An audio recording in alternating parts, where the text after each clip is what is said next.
वंदनीय हिंदुत्व सम्राट शिवसेना प्रमुख श्रीमान बाळासाहेब ठाकरे यांचा 10वा स्मृतिदिन. 10 वर्षे कशी लोकली कल्पना नाही, पण या सगळ्या पार्श्वभूमीवर मधल्या काळामध्ये शिवसेना पक्षाचा विचारधारा, हिंदुत्व, सर्व समावेशक राष्ट्रहित असं लक्षात ठेवून आदरणीय शिवसेना पक्षप्रमुख उद्धवजी ठाकरे साहेबांनी शिवसेना पुढे नेली. वंदनीय शिवसेना प्रमुखांच्या पश्चात 2014ची निवडणूक एकट्याने लढवली. मी विसरता येणार नाही, हे लक्षात ठेवलं, ते जाणीवपूर्वक केलं जातं. मग 2019ची निवडणूक आणि त्यानंतर महाराष्ट्राला अतिशय संकट काळात लाभलेले आदरणीय व्यक्तिमत्व महाराष्ट्राचे मुख्यमंत्री तत्कालीन उद्धवजी ठाकरे साहेब त्यांनी संकटातून कसं बाहेर यावं, ज्यांचा उल्लेख जगात केला गेला. देशाच्या सर्वोच्च न्यायालयाने त्यांचं कौतुक केलं. सातत्यानं 4 वेळा त्यांचं नाव उत्तम मुख्यमंत्री म्हणून आलं. ते उद्धवजी ठाकरेंनी करोना काळात त्यांनी लोकांचे प्राण वाचवले. ते लक्षात घेतात आजच्या स्मृतिदिनाला खास महत्व आहे, कारण आज पुन्हा लोक सोडून गेल्याचा विषय येत राहतो. आज इथं एक शिवसेना प्रमुखांच्या अर्कचित्राचं प्रदर्शन झालं. त्याला आदरणीय उद्धवजी साहेब स्वतः आलेले, आदरणीय सुभाष देसाई साहेब, आदरणीय संजय राऊत साहेब, आदरणीय दिवाकरजी रावते, आदरणीय आमचे युवा नेते आदित्यजी ठाकरे, वैदी साहेब, सगळेच उपस्थित आहेत. मी आदरणीय पक्षप्रमुख उद्धवजी ठाकरे साहेब यांना विनंती करतो की आपण या पत्रकार परिषदेला संबोधित करा. धन्यवाद. हिंदू हृदय सम्राट शिवसेना प्रमुख माननीय बाळासाहेब ठाकरे यांचा जय हो. आपल्याकडे एक पद्धत आहे की म्हणता म्हणता मी थोडासा बदल करेन की लढता लढता शिवसेना प्रमुखांनंतर 10 वर्ष होऊन गेली. आज त्यांचा 10वा स्मृतिदिन आहे. साहजिकच आहे, शिवसेना प्रमुख हे केवळ फक्त शिवसेना प्रमुखच नव्हते, तर त्यांच्यामध्ये जे अनेक पैलू होते त्या पैलूंचं दर्शन घडवणारा एक जिवंत अनुभव इथेच जो पूर्वी मुंबईचा महापौर बंगला होता, महापौरांचं निवास होतं, तिथे त्या स्मारकाच्या निमित्ताने कसं होणार आहे ह्याचं एक प्रेझेंटेशन हे 8-10 दिवसापूर्वी आपण सर्वांनी पाहिलं. साहजिकच आहे, शिवसेना प्रमुख म्हटल्यानंतर व्यंगचित्रकार ही त्यांची ओळख ही ओघाने आलीच. आणि म्हणूनच आज मी मुद्दामून इथे आपल्यासमोर का आलोय, केवळ आपल्याशी बोलायचं काही उद्देश नक्की आहेच, पण त्याचबरोबरीने इथे जी माननीय शिवसेना प्रमुखांची, हिंदुत्व सम्राटांची अर्कचित्र म्हणा किंवा त्यांची काढली गेलेली व्यंगचित्र म्हणा, जी इतर व्यंगचित्रकारांनी काढलेली आहेत. मग इथे आमचे प्रभाकर वाईकर पण आहेत, काही त्यातले कलाकार सुद्धा आहेत. त्यांच्या दृष्टीतून बाळासाहेब हे त्यांनी रेखाटलेली चित्र ही इथे मांडलेली आहेत. मी आपल्याला विनंती करेन की आपल्या माध्यमातून ही व्यंगचित्र म्हणा, ही अर्कचित्र ही तमाम शिवसेना प्रमुखांच्या प्रेमींना आणि आपल्या देशातील इतर सुद्धा नागरिकांना उपलब्ध करून द्या.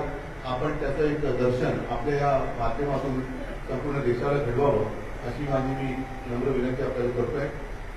साहजिकच आहे की शिवसेना प्रमुख म्हटल्यानंतर संघर्ष आलाच, अन्यायाविरुद्ध लढा आलाच. एका दृष्टीने आजचा हा स्मृतिदिन मला थोडासा वेगळा का वाटतोय, पण 10 वर्ष लागली काही जणांना शिवसेना प्रमुखांनंतर शिवसेना प्रमुख कोण होते समजायला.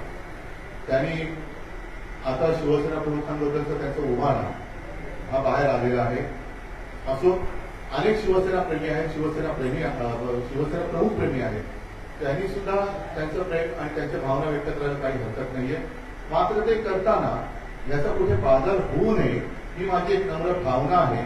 आणि त्या दृष्टीने विचार करूनच बाजारूपणा त्याच्यामध्ये दिसता कामा नये, कारण विचार व्यक्त करायला कृती असावी लागते. कृतीतून सुद्धा विचार व्यक्त होतात. कृती नसेल तर तो विचार हा विचार राहत नाही, केवळ एक बाजारूपणा आहे. म्हणून शिवसेना प्रमुखांच्या नावाचा बाजार कोणी मांडू नये. त्यांच्याबद्दल मी तुमच्या भावना, श्रद्धा, प्रेम हे सगळं समजू शकतो, पण त्याला साजेसं काम आपण करावं एवढीच माझी त्यांना विनंती आहे. बाकी बऱ्याच दिवसानंतर आपण असे भेटतावर आपल्या मनामध्ये काही थोडे प्रश्न असतील तर जरूर विचारा. मी आपल्याला उत्तर द्यायचा प्रयत्न करतो.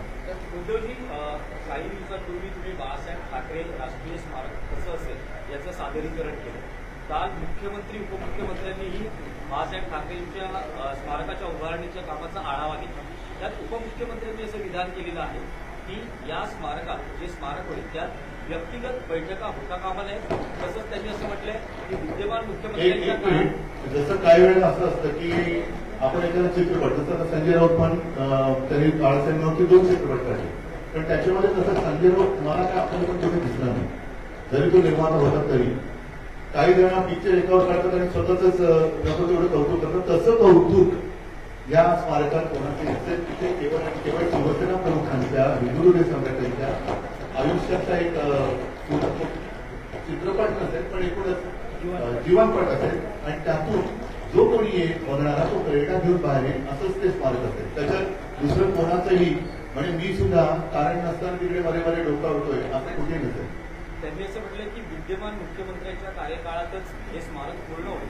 तसंच असं त्याने आतापर्यंत बरंच काय म्हटलं होतं ते काय पूर्ण तसं झालेलं नाहीये. पण स्मारकाचा ताबा राज्य सरकारनं घ्यावा अशी मागणी भाजपकडून होऊ लागली. एक बघा, भाजपला सगळ्याचाच ताबा पाहिजे. तो द्यायचा की नाही हे देशातल्या जनतेने ठरवायचं. जिथे त्याला पूर्ण देशाचाच ताबा पाहिजे आहे तिथे या स्मारकाचं काय. त्याच्यामुळे सगळंच आपल्या पुढाखाली घ्यायचं हाच भाजपचा मनसुबा आहे. मनसुबे शेवटी आपल्या देशात लोकशाही आहे आणि मनात मांडे खाणे किंवा मनाचे मांडे म्हणतात किंवा मनसुबे म्हणतात हे बघायला, स्वप्न बघायला हा लोकशाहीचा अधिकार आहे. तो त्याने जरूर मणिशंकर आर्य यांनी सावरकरांच्या संदर्भात केलं होतं. त्यावेळी बाळासाहेब ठाकरे यांनी हिंदूमारा आंदोलन केलं. हो, मी होतो ना त्याच्यात. तर त्या संदर्भात आता राहुल गांधींनी बघा, एक गोष्ट अत्यंत स्पष्टपणाने सांगतो. बरं पाहिजे तुम्ही तुमचा प्रश्न पूर्ण करा म्हणजे मला त्या प्रश्नाचं उत्तर सुचलं. नाही, राहुल गांधी यांनी सावरकरांनी जे वक्तव्य केलं. भारत जोडो यात्रेमध्ये राहुल गांधी हे सावरकरांचा अपमान करतायत आणि त्या यात्रेमध्ये आदित्य ठाकरे सहभागी होतात. याबद्दल उपमुख्यमंत्र्यांनी टीका केली आहे, काही मुद्दे उपस्थित केले. ठीक आहे. मला आनंद वाटतं की त्यांनी हा मुद्दा उपस्थित केला. याचं कारण असं की मी अत्यंत स्पष्टपणाने आणि परफेक्टपणाने आज सांगतोय, आदरणीय स्वातंत्र्यवीर सावरकरांबद्दल आमच्या मनात अतिप्रेम, नितांत आदर आणि श्रद्धा आहेच. ती कोणी किती पुसू म्हटलं तरी पुसणार नाही, पुसू शकली जाणार नाही. मात्र त्याच बरोबरीने स्वातंत्र्यवीरांबद्दल प्रश्न कोणी विचारावा ज्यांचा स्वातंत्र्य लढ्याशी सुतराम संबंध नाही अशा मातृसंस्थेच्या मुलांनी किंवा पिल्लांनी स्वातंत्र्यवीरांबद्दल प्रेम व्यक्त करणं हे हास्यास्पद आहे. म्हणजे मी समजू शकतो की तुम्ही कुठे होतात, आम्ही तेव्हा नव्हतोच, पण ज्यांना आता 1-2 वर्षामध्ये 100 वर्ष होणार आहे त्या अगदी स्पष्ट शब्दात बोलायचं झालं तर राष्ट्रीय स्वयंसेवक संघ सुद्धा तेव्हा होता. पण स्वातंत्र्य लढ्यापासून जे 4 हात लांब होते त्यांनी स्वातंत्र्यवीरांबद्दल बोलण्याचा अधिकार नाहीये त्याला आणि त्यांनी त्याच्याबद्दल प्रयत्न करू नये. महत्वाचा मुद्दा काय, स्वातंत्र्यवीर सावरकरांबद्दल आमच्या मनात प्रेम आणि आदर आहेच, मी पुन्हा सांगतोय. पण त्या स्वातंत्र्यवीरांनी ज्या स्वातंत्र्यासाठी त्याग केला ते स्वातंत्र्य धोक्यात आल्यानंतर ते स्वातंत्र्य आभारित राखण्यासाठी म्हणून आम्ही सगळे एकत्र आलेलो आहोत. आणि म्हणून हा आता पाचव्यापणा जो आहे ना तो त्यांनी बंद करावा. पहिलं आपल्या मातृसंस्थेचं स्वातंत्र्य लढ्याचं योगदान काय ते सांगावं आणि मग आम्हाला प्रश्न विचारावा. आणि दुसरी गोष्ट महत्वाची की ज्याप्रमाणे आपण पाहिलं की महाराष्ट्रातले उद्योग हे केंद्र सरकारने असं तेच सांगतात सगळेजण आता ती भावना झाली आहे की केंद्र सरकारने वळवले म्हणजे केंद्र सरकारचा काही अधिकार असतो. मग त्यांचंच केंद्र सरकार असताना आमच्या पाठिंब्याने ते 2दा निवडून आलेले आहे. 8 वर्ष होऊन गेली. भारतरत्न देण्याचा अधिकार हा पूर्णपणे पंतप्रधानांचा आहे. 8 वर्ष त्यांना भारतरत्न तुम्ही स्वातंत्र्याला भारतरत्न का नाही दिलं? का नुसतं आपलं ते उघडत बसणार? पहिल्यांदा स्वातंत्र्यवीरांच्या विचारांसारखं तुम्ही वागायला शिका. आज सिंधूपर्यंत जो देश आपला एकत्र आहे त्याच्यात मी जे दसरा मेळाव्यात म्हटलं होतं की ते पाकिस्तान घ्यायचा वगैरे भाग हा मुद्दा वेगळा, परंतु पाक व्याप्त काश्मीरमध्ये 1 इंच जमीन सुद्धा तुम्ही आणू शकलेले नाही. तुम्ही आम्हाला स्वातंत्र्यवीरांबद्दल प्रश्न विचारण्याचं धाडस करू. सातत्यानं अशी वक्तव्य मी आता सांगितलं म्हणून मी एका स्वातंत्र्य बोलत राहू. राहुल गांधींकडनं स्पेसिफिक महाराष्ट्रात येऊन वीर हे सावरकर चूकच आहे. त्याबद्दल तुमची काय भूमिका मी आहे? पुन्हा पुन्हा सांगतो की परत एकदा सांगतो की जे राहुल गांधी बोलले त्यांच्याशी आम्ही सहमत नाही. स्वातंत्र्यवीर सावरकरांबद्दल आमच्या मनात अतीव आदर आणि प्रेम निष्ठा आहेतच, पण ज्या स्वातंत्र्यवीरांनी ज्या स्वातंत्र्यासाठी त्याग केला, अतीव हाल अपेक्षा सोसल्या, तेच स्वातंत्र्य आभारित राखण्याची आज गरज आहे. म्हणून काँग्रेसच काय, जर मी असं विचारतो, स्वातंत्र्यवीरांबद्दल राहुल गांधी काहीतरी बोलले म्हणून तुम्ही आम्हाला प्रश्न विचारता, मग मी विधानसभेत सुद्धा त्यांना विचारलं होतं, पीडीएफ बरोबर तुम्ही मांडीला बसला तर ते काय देशप्रेमी आहे? भारत माता की जय बोलते, मुफ्ती मोहम्मद सैद जी भारत माता की जय बोलते, वंदे मातरम बोलते, मग त्यांच्यावर तुम्ही पाठ मांडला होता, तो कसा काय चालला? त्याच्यामुळे भूमिकांबद्दल आम्हाला विचारण्याच्या आधी तुमचं आणि पूर्ण कुंडली काढा, जन्मापासूनचा आतापर्यंतचा आढावा घ्या, स्वातंत्र्य लढ्यामध्ये नेमके तुमचे कोण होते का? मग जर होता तर मग त्यावेळेला निजाम किंवा रजाकार हे हिंदूंवरती अत्याचार करताना त्यांच्यावरती त्यांचे प्रतिकार करण्यासाठी किती होते तुमचे? मला जो काय आकडा मिळतो एकूण लाखांमध्ये होते, पण यांचे किती होते? मग तेव्हा काय नाही या सगळ्या गोष्टी केल्या? हा भाग सगळा वेगळा आहे, पण त्याच्या टप्प्यात जाऊन लोकांना संभ्रमित करण्याच्या ऐवजी परत मी सांगेन, स्वातंत्र्यवीरांनी आणि त्यांच्याबरोबर अनेक क्रांतीवीरांनी जे बलिदान करून आणि जो त्याग आणि हाल अपेक्षा सोसून आपल्या देशाला स्वातंत्र्य मिळवून दिलेलं आहे, ते स्वातंत्र्य आता पुन्हा अत्यंत स्पष्टपणे बोलायचं तर आता धोक्यात येते. आपल्या देशाची पुन्हा एकदा गुलामगिरीकडे वाटचाल होते आहे. डॉक्टर बाबासाहेब आंबेडकरांनी लिहिलेली घटना ही काही वर्षांनी टिकेल की नाही, अशा परिस्थितीमध्ये मी पुन्हा परत सांगेन की नक्कीच देशाचं स्वातंत्र्य टिकवण्यासाठी जे जे एकत्र येतील त्यांनी एकत्र आलंच पाहिजे. काल उपमुख्यमंत्री देवेंद्र फडणवीस यांनी एक प्रश्न उपस्थित केला, बाळासाहेबांचे विचारांचे वारसदार हे खऱ्या अर्थाने एकनाथ शिंदेच आहेत, सत्ताचे वारसदार जाऊ दे आणि त्यांचा नेमका वारसा कोणता हा पण एक बघावा. कारण आता सगळ्यांचं डीएनए एक म्हणतायत, पण त्यांचा डीएनए नेमका शोधावा लागेल राजकारणाचा, कारण सगळेच आदर्श त्यांना त्यांचे वाटतात. उद्धव जी, आपसे हिंदी में जानना चाहेंगे, क्योंकि आपने स्पष्ट कहा है कि राहुल गांधी की उस भूमिका से आप सहमत नहीं है. क्या आप कहना चाहते हैं कि ये उनकी भी प्रेस कॉन्फ्रेंस होने वाली है और सभी लोग उसको लेकर ये पूरा मामला महाराष्ट्र में गरमाया हुआ है, तो आपके स्पष्ट महाराष्ट्र में इस मामले को गरमाने की आवश्यकता है नहीं है, आप तय कर सकते हो, लेकिन मैंने कहा कि आदरणीय स्वातंत्र्यवीर सावरकर, उनके बारे में हमारे मन में दिल में श्रद्धा और प्रेम है, निष्ठा है, वो ऐसे जाएगी नहीं, जाने वाली नहीं, और कोई भी कितना भी प्रयत्न करे तो उसको हम हटाने नहीं देंगे. लेकिन साथ ही साथ जिन लोगों का स्वातंत्र्य संग्राम जाने ना 75 साल पूरे हो गए, उसके पहले जो भी हमें सवाल कर रहे हैं उनका योगदान क्या है स्वतंत्रता के लिए? क्या उनके कितने लोग अंदर गए थे, जेल में गए थे, और कितने लोगों ने बलिदान किया है? जिनका कोई योगदान नहीं रहा, ऐसे लोगों को अधिकार नहीं स्वातंत्र्यवीर सावरकर के बारे में हमें सवाल पूछने का.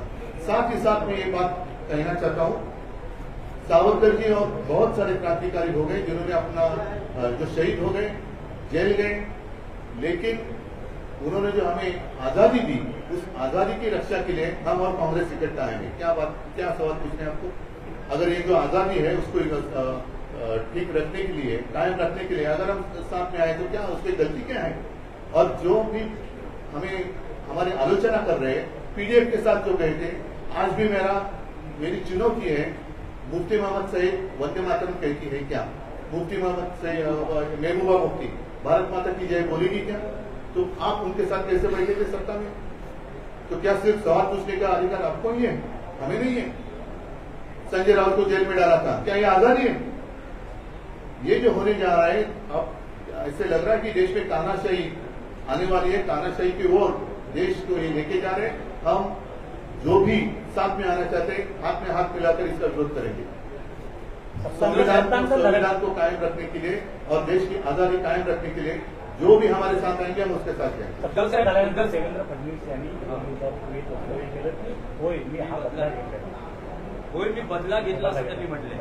2019ला जो जनमताचा कौल आहे तो नाकारण्यात आला, त्यामुळे ते सत्तांतर घडवलं. म्हणून त्यांना असं वाटलं की मुख्यमंत्री बदला त्या दिल्लीतल्या आणि उपमुख्यमंत्री त्याला त्यांनी सुद्धा हा बदला घेतलेला आहे.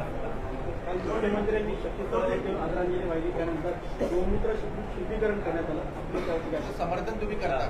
आता तेच म्हणत होते की आम्ही हिंदुत्व सोडलं. पुढे सोडलं हिंदुत्व नाही. गोमूत्र शिंपडणं न शिंपडणं हा मला काही तेवढा पटणारा मुद्दा नाहीये. एक ती भावना होती. मी तमाम शिवसैनिकांना एक सांगेन की असं पवित्र अपवित्र हा भाग नाहीये. संजय राऊत जे काल बोलले ते स्मृतीस्थळावर जायचं असेल तर हातामध्ये खंजीर बाजूला ठेवून जा. तो महत्वाचा मुद्दा.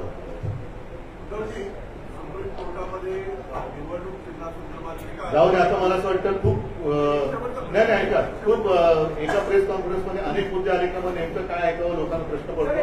म्हणून मी पुन्हा एकदा आपल्या सर्वांच्या समोर शिवसेना प्रमुखांना विनम्र अभिवादन करताना आपल्याला एक विनंती करतो की हे जे व्यंगचित्राचं प्रदर्शन त्यांच्यावर काढली गेलेली व्यंगचित्र ही देशातील महाराष्ट्रातील अनेक व्यंगचित्रकारांनी रेखाटलेली आहे.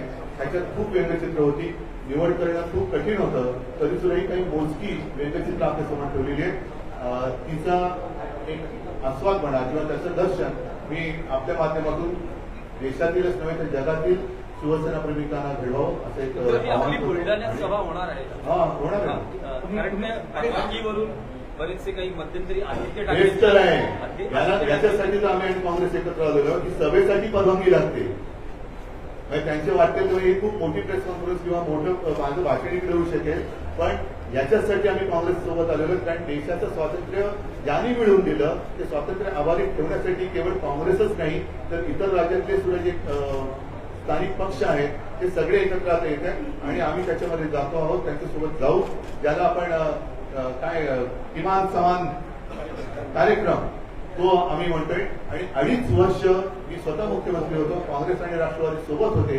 आम्ही जे यांना तथाकथित हिंदुत्ववाद्यांना जमलं नाही, तोतही हिंदुत्व ज्यांचं आहे तोतहीगिरी करतायत ते संभाजीनगर आणि धाराशिव मी त्यांना सोबत घेऊन करून दाखवलं. त्याचा मला अभिमान.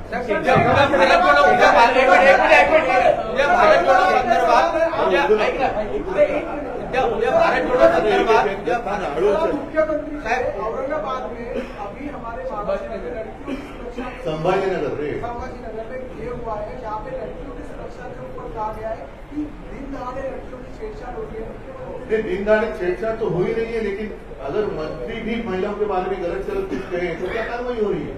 ये कौन सा हिंदुत्व है? ये कौन सा हिंदुत्व है? क्या विचार है? ये क्या बाला साहब के विचार है? जो बात कही गई कि सोच जो होती है खुद में नहीं विचारों में होती है, क्या विचार ये सोच बाला साहब की है? तो ठीक है, इसके ऊपर प्रेस अभी मैं करना ठीक नहीं मानता क्योंकि बहुत लंबी चलेगी प्रेस कॉन्फ्रेंस.